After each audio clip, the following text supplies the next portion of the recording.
Okay, everyone, we're going to get started and you're very welcome this evening. Good to see numbers coming through again. This evening's webinar is going to be on working together as a county development committee. So my name is Lynn Savage. I'm National Development Manager for anyone I haven't met. And I suppose the big thing about this evening, we have our county development committees in place. This won't be going through the specific of each role of that strand because we have a whole separate series that we're running specific for the county development committees, which we started last week, that really gets into the nitty gritty. And then we have separate evenings for all the different strands. So this is more about teamwork and how you work together as a team and get the most out of your county development committee versus the little nitty gritty of what is the coaching strand, what is the match official strand. That will be in the strand evenings, that there'll be information going out to each development committee on. So we'll get moving, and at any stage throughout the evening, if you want to have any questions, just type them in the Q&A or the chat, and I'll get back to them as we go through it as well. So as I said, this evening's webinar is going to look at what is a high performing county development committee. So it's not looking at each strand, it's how do we as a committee together, and this can apply to many committees. Okay, so we have it here as the county development committee. This applies to many committees across the board. Effective work practices, so how can we do things better, do things easier, and then ensuring an action plan is in place.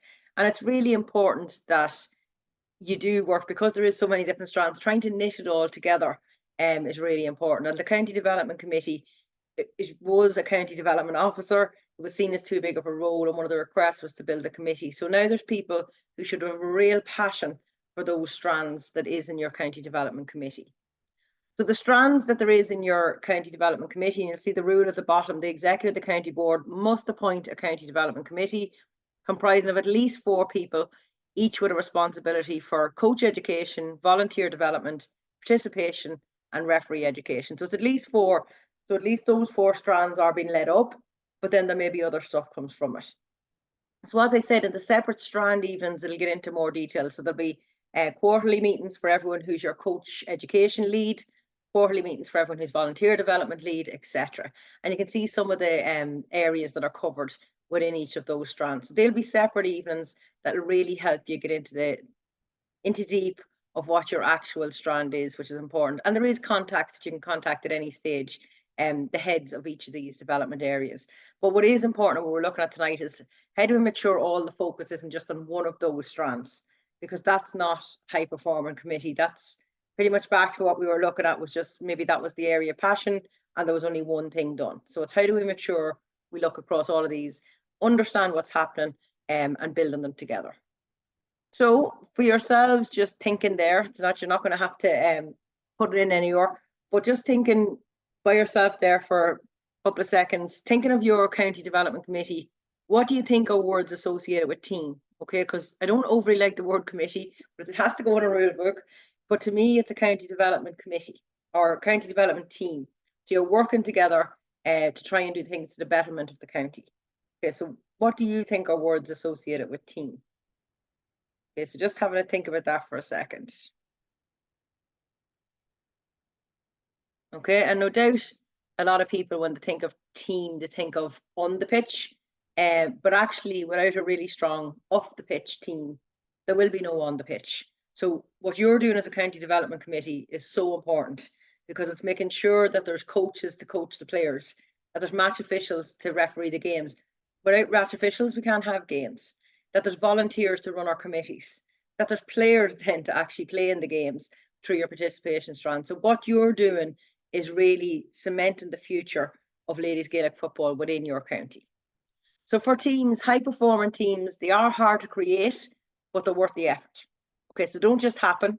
There's a lot of work has to be done. All the members have to buy into what you're doing. But when it does work, when it does click, it is certainly worth the effort. So that's what we're going to try and look at. How do we create those high performing teams off the pitch? Steve Jobs, who most people will know is fairly up there in how he got his business wise. So great things in business are never done by one person, they're done with a team of people. So for development in ladies football, it was one person. Yes, they might have built a committee around them. That's what it was when there was just a development officer. But now it is the development committee with very clear remits. And the chairperson of that committee then will sit in the executive, meaning that you have a voice as the county development committee at the decision-making table. So it is making sure that these great things will be happening because of a team of people and how you actually work together. So some of these are, you might recognize some of these, and I suppose it's just as I put them up to think to yourself, well, what makes them high performing? Because a lot of the times when we think of teams, we think of football teams or basketball teams or something that's on the pitch, but that's not always the case. So if you think of, for instance, any of you who've seen Olympics and everything else and looked at our rowers in particular, the synchronicity of them, everyone knowing what the end goal is, everyone knowing where they need to get at the end, knowing what their role is within that boat, knowing that they're going to actually row at the same pace, it all needs to click or it goes belly up. They go way off in a different direction. They're not heading towards their goal. So they're a real high performing team when that gets done properly. We're very lucky here in Ireland with the level of rowing high performers we have. If you think of, I know I love some of the programs that's on TV, and I know they're not reality, but when you see somebody coming into A&E being rushed in, and the amount of medics that come in together to work on that person, whether it's nurses, doctors, and every one of them has a role to do. Okay, if one of them drops their role, the whole thing's done. Okay, so again, a high performing team, understanding their roles and knowing what the end goal is and what they want to achieve. The red arrows, for anyone who has watched those as well, how they go in sync. I mean, if anyone goes out a second in that, it's detrimental. Okay, so again, the planning, the preparation they've done, the practice, the understanding of each other, the trust that they've built is huge. For geese, okay, traveling in their V, again, fascinated to actually watch them, how they work together as a high performing team. They all fly slightly higher than each other, so that they're blocking the wind and trying to get that wind block, but also the leader, the gooses in front, will constantly change. So when they get tired, they'll drop back and another one will take forward. And that's what you want in your committee. It's not that one person feels like they're holding the whole burden of it, that maybe there's aspects somebody else is taking the lead and helps with the different strand leads. There should be somebody coming to the forefront all the time, that it's not left to one person. Yes, the chairperson of your committee will sit on the executive and get your viewpoints out there, but everybody has to be willing, when somebody's down or somebody doesn't have the work or the time, that there's somebody else willing to take the lead. That's exactly what happens in relation to the geese as well. And a Formula One team, I know I love Formula One. I was fascinated with the program on Netflix, but I mean, to be able to do what they do in seconds is unreal. But again, it comes back to, it's not what the task is, it's understanding each other's roles. It's knowing where everyone fitted into it. It wasn't about just my piece, it's about how does all our pieces work. So again, that real clarity at the start of the year for you as a county development committee. Where do I fit into this committee? Okay, what's my role? If I'm the coach and lead, what do I mean by that? Okay, what's the aspects of it? And then constantly reviewing how do we make things better, how do we change it, etc. So these are just some of the high performing teams that might actually be there. So high performance team, it's a group of highly skilled people working across multiple areas and focusing on achieving a common goal. So there's no point in you having a development committee in your county where some of that development committee think that we need to do X, Y, and Z. Okay, we need to under 13 player development program as a priority, but then 50% of them are going, we're completely, no, it's not. Okay, you need to meet in the meeting, you need to have the discussion, you need to come up with what is the goals we're agreeing on. Okay, so you have to have common goals. That you're aligned and committed to shared values and vision and work towards a common objective. So what is your priorities? And we've stressed, and I did stress when I had the county development committees on last week for our first webinar, it's not about doing 20 things. It's about picking a few things and doing them right. You don't need to be doing 20 things. Get the key ones. What's your priorities? What matches your values? What's the vision? What are you going after? And then a highly effective team is innovative and problem solving. And what I really like about development is you do have that little bit of scope to do innovative stuff. There's other things. I'm not saying that registration's not exciting or treasure's not exciting, but there's rules, there's things you have to do it as it is. Whereas development, sometimes things looking a little bit different, a little bit exciting, is what you want to do. You want coaches to want to buy into it. You want referees, you want players to want to buy into it. So having that innovation for problem solving, but having a high level of communication and collaboration so people actually know why you're doing it, what you're trying to achieve. So the characteristics of a high performing team: effective work practices, mutual respect among leaders and team members, shared vision, and open and clear communication. As I said at the start, this isn't just for a county development committee, this is for most committees, okay, the characteristics of it. Every committee is a high performing team in their own capacity. So it is important that they have each of these. So what do we mean by that? So effective work practices, a plan of action behind high performing building teams. So we'll be talking about high plan of action in a second, that the proper planning is in place. So making sure you have the right resources in it, that something doesn't happen because you're efficient in what was needed. So we couldn't organize X festival of football because we don't have the volunteers to do it. Okay, so getting the planning, but you didn't know how many volunteers you needed in the first place. So this is at the very foundations, the very basics of getting effective worker practices in place. In LGFA terms, though, what does that mean? Okay, so instead of all the language above, it means simple things. As you now are a committee member, but are you completely clear on your plan for the county as a full committee? So if I had your county development committee here tonight, and I said, okay, I'm going to take one of you into this room, one of you into this room, one of you into this room, and I want you to tell me, what's your plan? If everyone's very clear, I'll hear the same thing from all of those voices. If I'm not, I'm going to hear three different things. So what's really important for you at the start of the year is that you all understand what's your plan for the year as a county development committee. Yes, you will have your lead in coach development or volunteer, but you still need to understand each other. Where does it all fit in together? Have you and your committee clear role descriptions or terms of reference? So have you agreed to be on the county development committee, but you actually haven't a clue what you're supposed to be doing? Okay, and if that's the case, it's now to get that clarity. And that's where our separate webinars that we're doing for each strand will really help that, because they'll really give you clarity on, well, what should I be doing in this particular strand? And do you have the resources required to complete these roles? So if you are going to be running an under 10 Go Against Blitz, is the referee development person going to work alongside it to make sure you have enough young referees, for instance? So how do you work together to make sure you have the resources required to actually complete the roles? The second one there, and to me this is really key on any committee, mutual respect among leaders and team members. Okay, so skilled members of high performance teams, they're aware of and recognize each other's expertise and working methods. Everybody that's in your committee has brought something to that committee. Okay, and particularly since we broke down the strands, there's no point in somebody being strand lead for referee education when they have absolutely no interest in developing referees. You are better having nobody there, and that's been perfectly honest. You need to match the skill set of the people who are actually in those strands. So that's really important. It will result in creating a strong bond. So you're really recognizing each other's expertise, listening to each other, and that in turn will increase productivity of the committee. And the team will accomplish challenges. So even though maybe there's a real complication around getting the player development program up and running, instead of saying, well, that's X persons to look after, now wait a minute, as a development committee, I know I'm looking after the volunteer piece, but I can help in relation to this regard. So having shared values. So again, what does that mean in simpler terms, in LGFA terms? Have you matched the person in the role to their skill set? So is there somebody under that strand lead that we're after showing who has an interest in that role?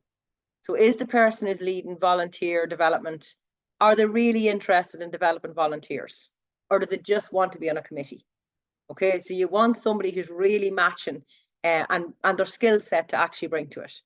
Do you ask each other for help to utilise the strengths of others? So I know when we have our development meeting, if we are organising, say, Gaelic for Mothers Blitz, which falls under participation, but we will bring in Niall as head of volunteer development to help with the volunteers. Lizzie will help with getting the referees across match officials. So we all come together in relation to actually doing. So how can we utilise the strength of others, even in discussions, not necessarily in the actions? And do we work together to achieve results rather than individually? So it's great if you have We're after doing a referees course, and we have 20 new referees. That's great for the person who's leading up referee, but it's great for the whole committee, because we discussed as a committee that's what our goal was going to be. But yet we trusted X person to go and make sure we delivered on it. But that's an achievement for us all. Okay, it's not just one person. For a shared vision, high performance teams share the same values and vision, so they know where they're going. They're not all going in opposite directions. Okay, and I have seen at times having to go into committees where maybe there's a little bit of conflict. What I find a lot of the times in it is they're all really passionate. There is nobody there who doesn't want it for the betterment of the county or the club or whoever it is. But all it is they've started to have this real passion with a vision going in a few different directions. Instead of sitting down and saying, okay, no, what is real clarity on what we want to achieve by the end of this year or the end of 2 years, having that clarity, and how do we all work towards it? So it is really important to have that vision and common objective. So in LGFA terms, in simple terms, in your committee, do you know what your collective vision for the year is? Okay, so what would you want to be known that you've done by the end of the year? What's your collective vision? Have you discussed this vision together, or have you just been told? Okay, so chairperson or one member of the committee comes in and says, no, this is what our vision is. You need to create the vision together. Have you scheduled checkpoints for during the year to review progress? So start of the year, County Development Committee gets together. Okay, this is what we want from the match official strand, from the coaches strand, and then you never come back together. You just let those people off and do what they're going to do. You're still a committee. You come back together. Are we going to meet once a month, once every 6 weeks? And I know you can do online meetings as well, but maybe every second meeting at least is in person, that you can really get into the nitty gritty of it. But at that meeting is going back to your goals. Okay, where are we in relation to what we said we'd do? Because what can happen is other things can creep in, but actually they weren't a priority. Okay, so how do we ensure we schedule checkpoints and have those discussions?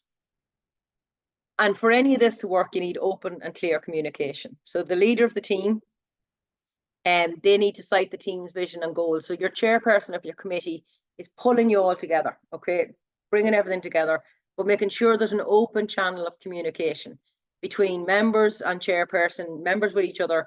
So it creates a real environment of constructive criticism and feedback. So if everybody was sitting around the table and everybody agreed with everything, I'd be worried, because I don't know any table where everyone thinks the exact same. Okay, but if you can go in and maybe I say, well, this is the way I think it should be, and somebody else says, I think this is the way it should be, we should come up with a better product between our discussion. And whatever it is we agree on becomes the better thing. So it's a little bit of constructive criticism, but with the feedback, we come up with a better product.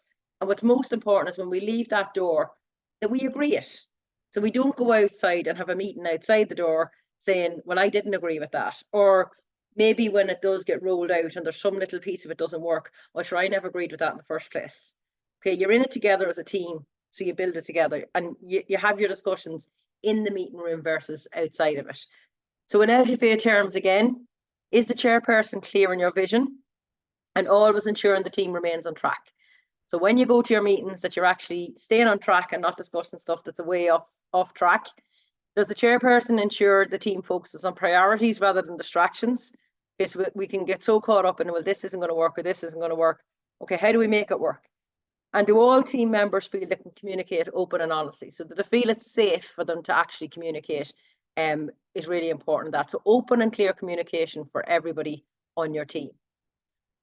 What is a goal then? If you're going to have all these things working, what is a goal? It's a purpose or something that you want to achieve. Okay, and the reason we mentioned this is what's really important at the start of the year for you as a county development committee is to sit and set your goals for each strand, and then let that strand leader come and work with the development team on these evenings that we'll be doing. And that's also sharing information with other counties and other leaders in those counties. So goals are what takes us forward in life, to the oxygen of our dreams. So you can have a dream, but it will always be a dream unless you actually set goals to make it come true. So that's why it's the oxygen of your dreams.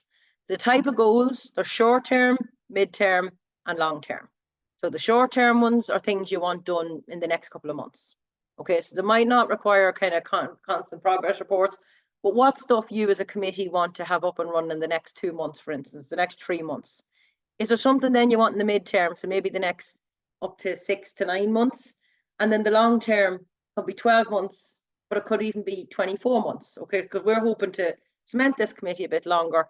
So what is the stuff? And the long-term ones are the ones that you need to particularly make sure that you're reevaluating, because maybe we thought that's the way it was supposed to go, but now having done it, we need to tweak that a little bit.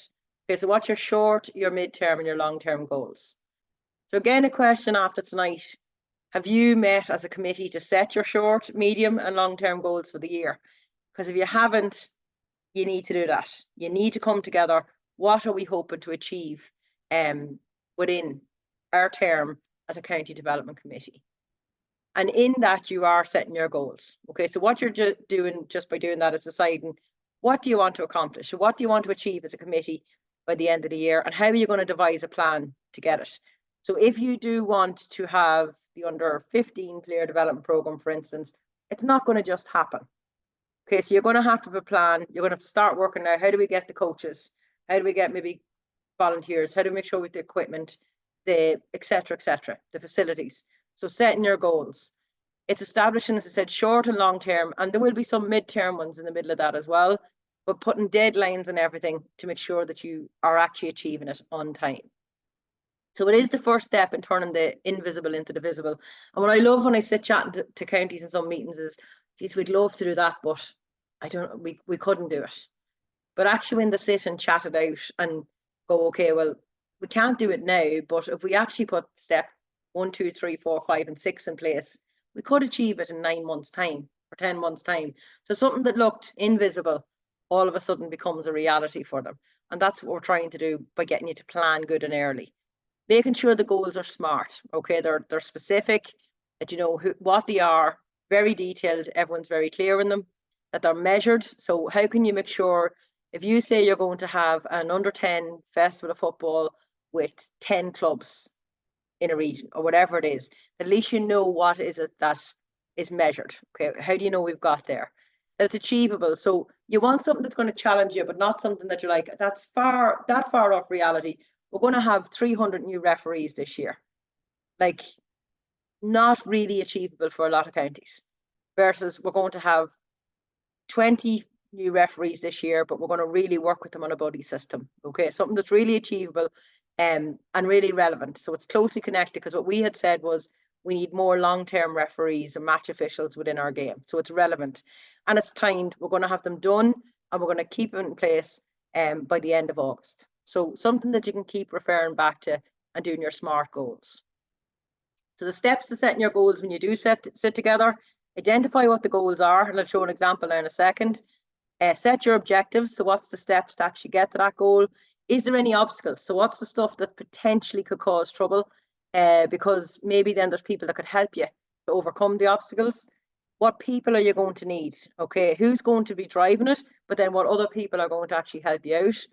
What's the skills that's going to be needed for it? So if it is that you're going to give the example again of a player development program, if you're going to need coaches, well then you need coaches who have the skills to actually coach and that are development minded, okay, that they don't think they're going to win the All-Ireland. Wrong coach for the job.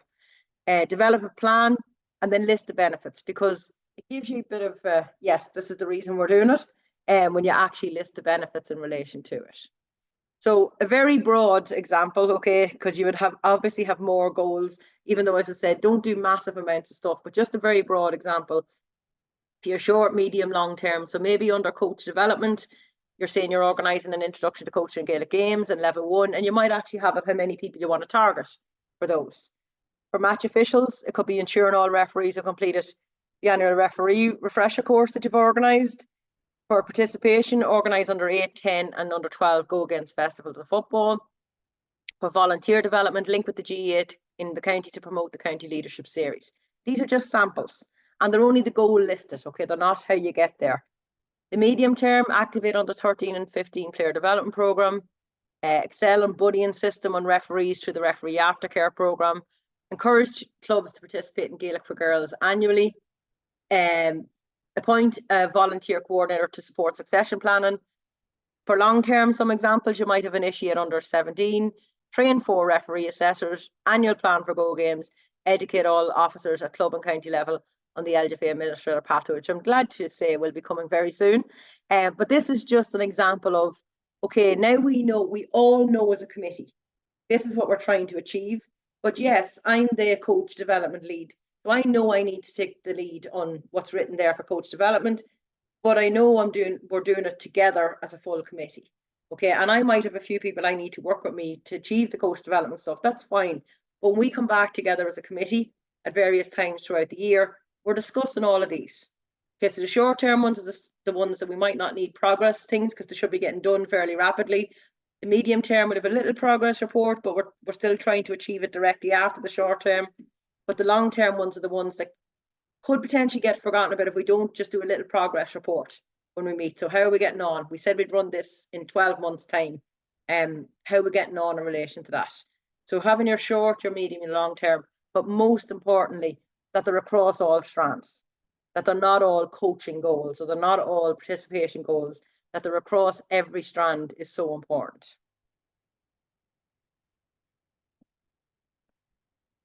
So for the goals, as I said, a dream written down with a date becomes a goal.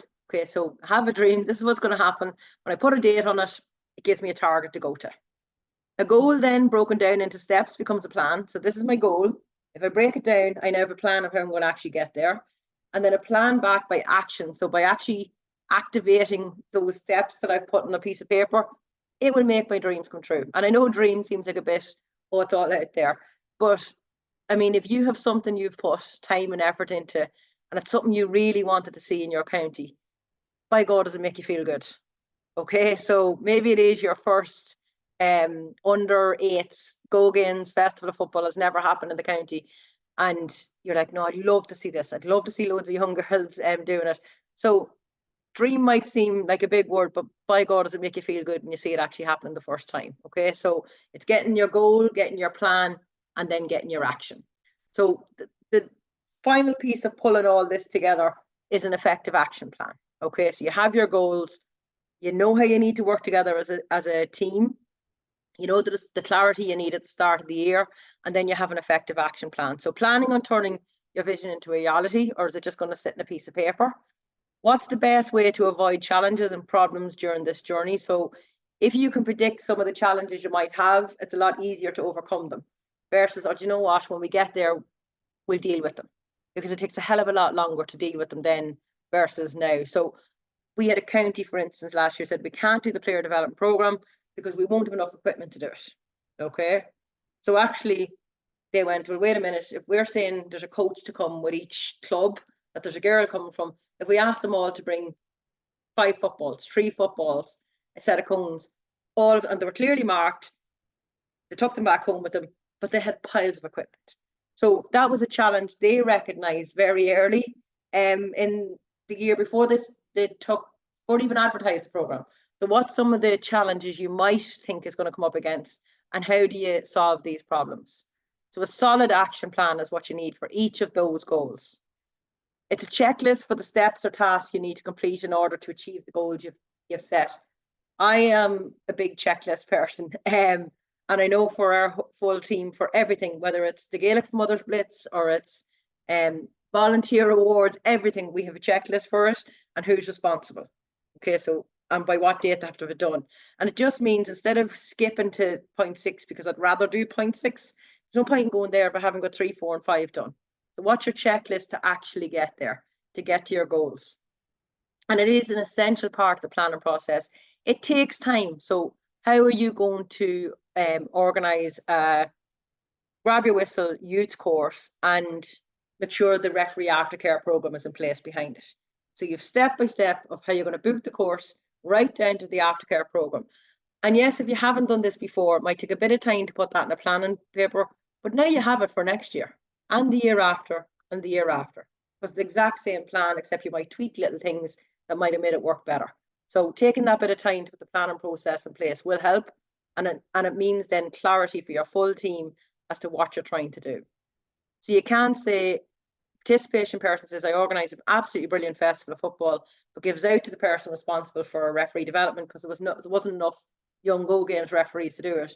But if they didn't see your plan, didn't have vision of your plan, didn't know they were supposed to do anything, well, then how can you blame them? So getting those responsibilities and clear communication between everyone. The action plan will be a well-defined description of the goal to be achieved. And I'll show you a sample of this in a second. Task steps that need to be carried out to reach the goal. People who will be in charge of carrying out each task, which is really important, so that nobody can blame each other or something doesn't fall down the cracks. Okay, who is responsible? When will the task be completed? So what's the deadline? What are you going to need to complete the tasks? Okay, so is there certain equipment that's needed? Is there people that's needed? Is there access to social media to promote, for instance? And then measures to evaluate progress. How will we know it was successful? So we need to decide them at the start so that we can measure against them at the end. So what's great about having everything listed down in one location is it makes it easier to track progress and effectively plan things out. An action plan, it's definitely not something that's set in stone, okay? You might do step 1, 2, and 3, and your next step was step 4, but by the time you've done 3, you realize actually there's something different we needed to do in the middle of this. That's fine. Circumstances will change. You need to make a little adjustment. That's fine. So an action plan just is giving you direction to go, but there's wriggle room to make sure you do what you need to do to get to the end goal. Planning will help you prepare for obstacles ahead, as I mentioned there previously, some of the obstacles that might come up. So if you're saying we're going to, in our long-term goal, we're going to have 4 referee assessors, well, there's no point in saying that's going to be a long-term goal. But by the way, we haven't a clue of anyone who's going to be an assessor. But if it's a long-term goal, you have a bit of time now to kind of identify people, have a chat to them, give them a bit of time to think about it, that by the time it comes to your long-term goal, the actually are in there. Okay, so setting things, planting seeds in relation to actually get there. And with an effective action plan, you can boost your productivity and keep yourselves focused as a committee. Okay, so what is it that we're actually going after? This is just a little sample one, but there's 1,000,001 different ones that you can use. This is a very an easy one. So what's the objective? So you'll have your list of goals, like some of the sample ones we showed you there for short, medium, and long term. What's the task? So what's going to be needed to do those goals? So if I am going to organize a Grab Your Whistle youth course, what's the steps I'm going to need to do that? Okay, what's the things? How will I know it's done? Okay, so if it is get a venue for the course, success criteria will be the venue is actually booked.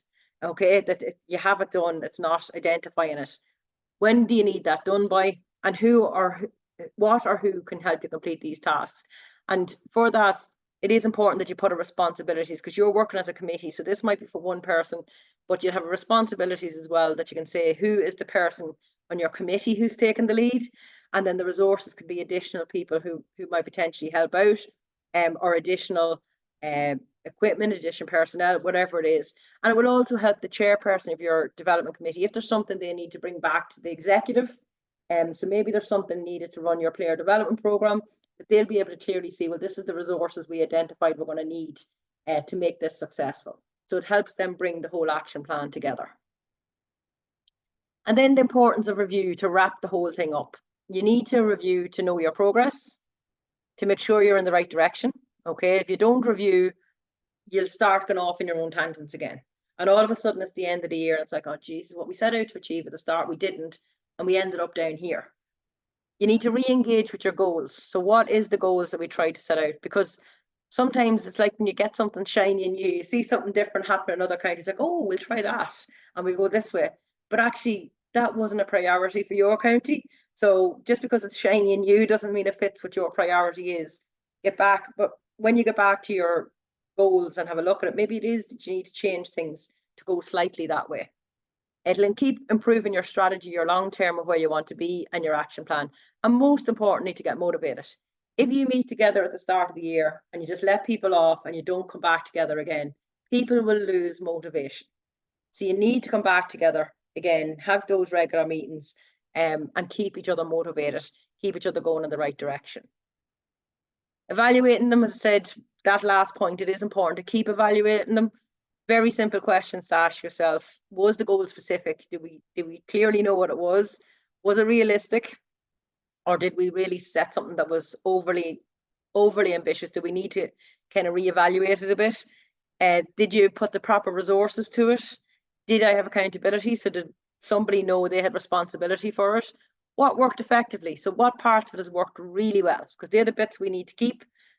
But how will I adjust next? Is there little bits that would have helped the next time? And what I'd advise is if there is little bits that you needed to adjust, write them down there and then, because, okay, hopefully you're in the committee next year, and it will remind you, first of all, and you do those tweaks. But if you're not in the committee next year, whoever comes into your role will have guidance documents to actually help them hit the ground running in relation to it. So keep evaluating those goals. So ask yourself, there's two little slides here just to kind of wrap things up tonight. Ask yourself, first of all, now at this time of the year, have we decided on our goals for the year as a committee? Okay, if you haven't, to make sure you are sitting and doing it. Do they include short, medium, and long-term goals? Sometimes we can get so caught up in just the short ones. What do we want done next week? And everything becomes a short goal, short goal, short goal. Are all strands of development included? And I suppose on that, does your development committee has people for all 4 strands? If they don't, that needs to be a priority. Okay, it's in rule, there has to be somebody for each strand. And we have the generic email addresses for the chairperson of the development committee, but there's also generic emails for each strand. So that stuff's not left in their own personal emails. And if somebody leaves from one year to the next for succession planning, they can bring that email address with them. And there's a history of how they actually done things. So that's a real thing to question at the minute. Have you actually got your active development committee in place? And are all strands of development included? Did we engage with the county executive to identify these goals? So you're a subcommittee technically of the executive. So making sure that what you're seeing as priorities, do the match what the county executive's priorities are, and having that discussion. And that's what the chairperson is really important, to make sure there's clear communication there all the time. Is everyone on the committee aware of our targets and our responsibilities? So not just for your strand, but for everyone else's as well as a committee. Do we schedule checkpoints? So have we actually dates in that we're going to meet, that we're going to do our checkpoints?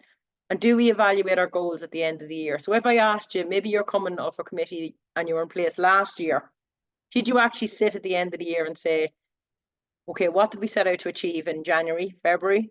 Did we do it? What's the things we do differently? What was the really classic things we done? Really good stuff. So did you actually do that evaluation as a committee?